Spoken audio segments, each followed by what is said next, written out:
नमस्कार, साहित्य तक में आपका स्वागत है। ये कहानी फिल्मी है में आज जिक्र हिंदी सिनेमा के ट्रेजेडी किंग दिलीप कुमार साहब का। 7 जुलाई 2021 को दिलीप साहब इस दुनिया को अलविदा कह गए, लेकिन उनकी तमाम यादें, उनकी तमाम वो दमदार भूमिकाएं जो उन्होंने फिल्मी पर्दे पर निभाई हैं, वो ताउम्र उनके चाहने वालों और या यूँ कह लें कि पूरी फिल्म इंडस्ट्री के साथ एक बेहतरीन यादों के कारवां की तरह जुड़ा रहेगा। लेकिन आज मैं ख़ास तौर से जिक्र करना चाहूँगा दिलीप साहब और सायरा बानो साहिबा के रिश्ते के बारे में, उनकी शादी और किस तरह से दिलीप कुमार और सायरा बानो एक दूसरे से मिले और किस तरह से वो मुलाकात शादी में तब्दील होती चली गई। तो सबसे पहले तो मैं आपको ये जिक्र बता दूं कि दिलीप साहब को बड़ा ही दिलचस्प एक किस्सा और भी इससे जुड़ा हुआ है, जो कि मैं दिलीप साहब की ये किताब देख रहा था, उनकी ऑटोबायोग्राफी है the substance and the shadow Dilip Kumar, ये किताब। इसमें खुद दिलीप कुमार साहब ने जिक्र किया है कि किस तरह से वो सिलसिला पूरा सायरा बानो से मुलाकात का शुरू होता है और किस तरह से वो शादी में तब्दील होता है। तो हुआ कुछ यूँ कि दिलीप कुमार सायरा बानो की जो माँ हैं नसीम बानो, उनके अच्छे जानने वाले थे, उनको बड़ी बहन की तरह मानते थे, उनको आपा पुकारते थे,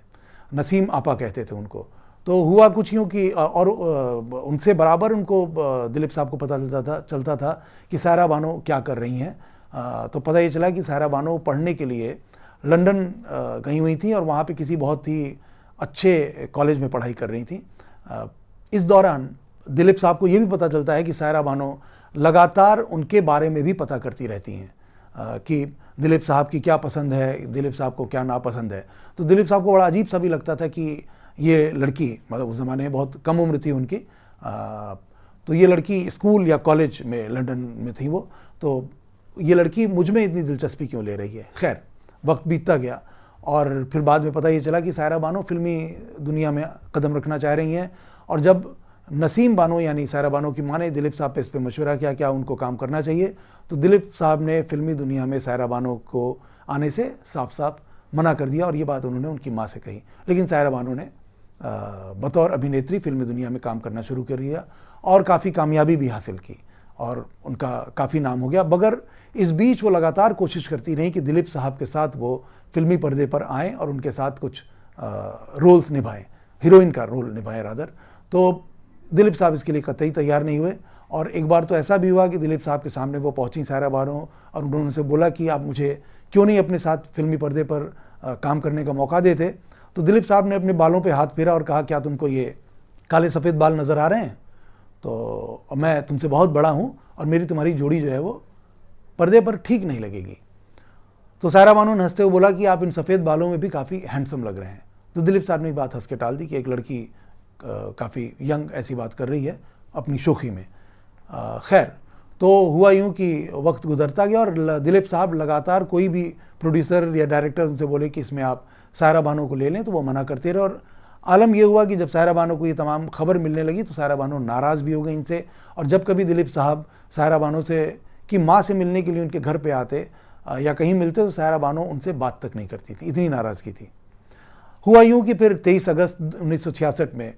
सायरा बानो की सालगिरह मनाई जा रही थी और मद्रास में, या उस वक्त के मद्रास यानी आज के चेन्नई में, दिलीप साहब एक फ़िल्म की शूटिंग कर रहे थे। वो पार्टी, बर्थडे पार्टी अटेंड करने के लिए दिलीप साहब ख़ासतौर से मुंबई आए और वहाँ पर जब पहली बार उन्होंने सायरा बानो को देखा तो उनको बेइंतहा खूबसूरत नज़र आई, या यूँ कह लें कि पहली बार दिलीप साहब का भी रुझान सायरा बानो की तरफ हुआ और उनको पहली बार एहसास हुआ कि नहीं, अब सायरा बानो एक मैच्योर्ड लेडी हो चुकी हैं। और ये इनके जहन में भी आया और उस शाम उनकी मुलाकात अच्छी रही। और उस दिन ये दिलीप साहब खुद अपनी किताब में लिखते हैं कि सायरा उनके साथ बड़े अच्छे तरीके से पेश आई। वो जो उनका लहजा लेता था कि न बात करना है, वो तमाम चीज़ें नहीं थी। फिर कुछ सिलसिला बनता रहा मुलाकातों का उनका और हुआ ये कि दिलीप साहब और पसंद करने लगे सायरा बानो को और सायरा बानो तो उनको पसंद करती ही थी। और जैसा कि एक ज्योतिषी ने भी दिलीप साहब से कह दिया था कि आपकी शादी इसी प्रोफेशन में किसी महिला से होगी और आपकी शादी तब होगी जब आप 40 पार कर चुके होंगे और आपकी जिन महिला से शादी होगी वो आपसे उम्र में कम से कम आधी होंगी। और ये बात भी कुछ सच होती नज़र आने लगी और दिलीप साहब ने एक शाम एक डेट रखी, कह लें किसी होटल में सायरा बानो के साथ, और वहाँ जब ये दोनों बैठे थे होटल में तो लगातार इनके पास किसी महिला का फ़ोन आता रहा दिलीप साहब के पास, जिससे सायरा बानो थोड़ा नाराज़ भी हुई। और उसके बाद जब वो उस डेट के बाद वो लोग बाहर निकलने लगे तो दिलीप साहब ने सोचा कि सायरा बानो से वो अपने दिल की बात कह दें, और एक समंदर के किनारे वो दोनों रुके। और वहाँ पर दिलीप साहब ने सायरा बानो से ये कहा कि भाई देखो, मैं हमारी तुम्हारी मुलाकात को एक सैर सपाटे की तरह या वक्त गुजारी की तरह ख़त्म नहीं कर देना चाहता, मैं तुमसे शादी करना चाहता हूँ। सायरा बानो जो कि बेइंतहा नाराज़ थी उन फ़ोन कॉल से, उस महिला के फ़ोन कॉल से, उन्होंने बड़े गुस्से से बोला कि ये बात आप कितने लोगों से, कितनी लड़कियों से पहले भी कह चुके हैं। तो दिलीप साहब उस पर थोड़ा मुस्कुराए और गुस्से को उनके जायज़ मानते हुए उन्होंने बोला कि नहीं, ये बात मैं आपसे किसी से पहली बार कह रहा हूँ और मैं आपसे शादी करना चाहूँगा। और फिर हुआ यूँ कि तमाम दोस्त, तमाम फैंस सब चौंक के रह गए, क्योंकि दिलीप साहब ने कभी पर्दे पर कोई भी रोल सायरा बानो के साथ निभाया नहीं था, और असल ज़िंदगी में सायरा बानो उनकी ज़िंदगी की एक तरह से कह लें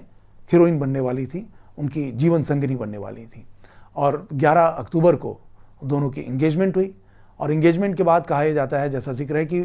पूरा हंगामा हो गया और यहाँ तक हालात ये बन गए कि इन दोनों को किसी अपनी अपनी फिल्मों के लिए शूट पे बाहर जाना था, तो लोगों ने कहीं एयरपोर्ट पे घेरना शुरू कर दिया, कहीं शूटिंग लोकेशन पे मुश्किल हो गई, दोनों अपनी अलग अलग फिल्मों के लिए जा रहे थे, और कहीं होटल में अगर ये रुकते थे तो दोनों को घेर लिया जाता था, और मुबारकबाद और ये और वो, फैंस भी उसमें बेइंतहा शामिल होते थे। और इस बीच यही बता दूं कि जब ये फैसला दिलीप साहब ने लिया तो उनके करीबी दोस्तों में, जिसमें राज कपूर भी शामिल थे, देवानंद भी थे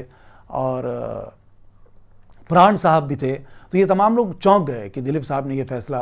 अचानक कैसे लिया, और कहाँ तो दूर दूर तक सायरा बानो उनकी ज़िंदगी में नहीं थी और अचानक उनकी ज़िंदगी का अहम हिस्सा बनने जा रही थी। तो खैर, जब इन्होंने ये हंगामा देखा तो सोचा था शादी बाद में करेंगे, लेकिन दिलीप साहब ने सोचा कि एक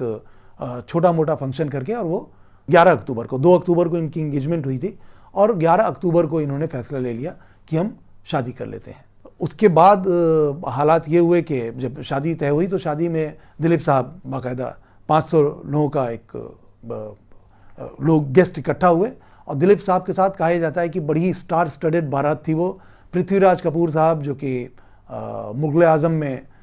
अकबर बने हैं और दिलीप साहब सलीम बने हैं, तो वहाँ किसी तरह कोई झगड़ा नहीं था। पृथ्वीराज कपूर साहब कहा जाता है कि एक तरह से बारात को लीड कर रहे थे, और साथ में शशि कपूर थे, राज कपूर थे, और दिलीप साहब के भाई नासिर भी थे, और इस तरह से बारात पहुंची और दिलीप साहब और सायरा बानो की शादी हुई। और ये कह लें कि 1966 की बात है ये, 11 अक्टूबर की, और 2021 तक ये साथ रहा, तो लगभग 55 साल ये साथ सायरा बानो और दिलीप साहब का रहा।